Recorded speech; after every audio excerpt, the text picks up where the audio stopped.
Late at night in the audit room, the draft financials for Alpha Electronics finally land on the table. On the surface, the company appears to be thriving. Alpha's reported revenue climbed from 4 billion rupees last year to 5 billion this year, a 25% increase. However, the downward trending line represents the broader market, shrinking under intense competition.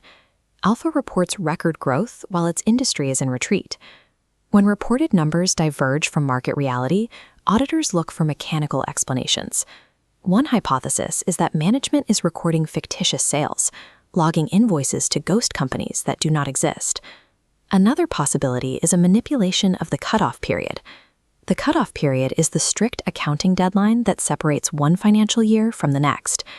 Management may be pulling sales from January and February into the December books to inflate the year-end total.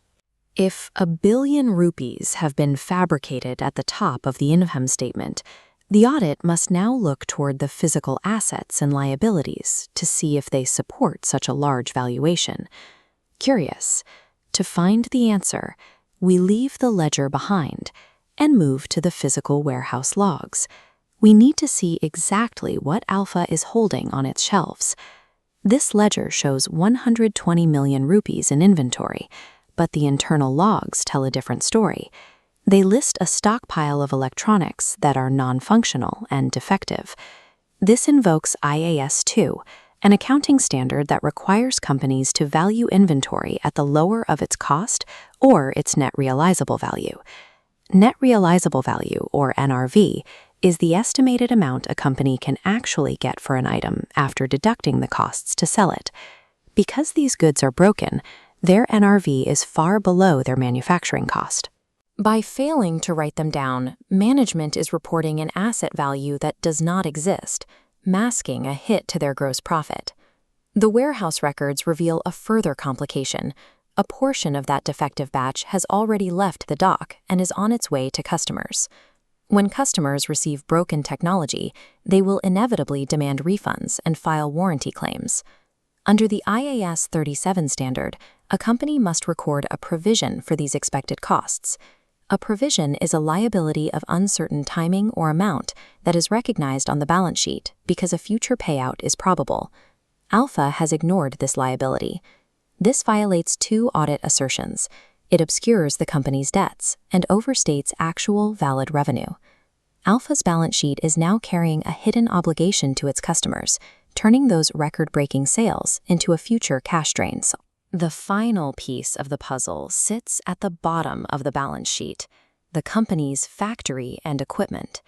This footage from December 28th shows an uncontrolled fire consuming Alpha's primary production plant. Despite the physical destruction of the facility, the financial statements still list the machinery at its full pre-fire operational value. This damage is a clear impairment trigger under IAS 36. Impairment occurs when the value as an asset on the books exceeds the amount that can be recovered through its use or sale. Because the plant's recoverable amount is now effectively zero, the asset must be written down. As we strike through the inflated revenue, the defective inventory, and the destroyed machinery, the reported profits disappear, replaced by the resulting deficit.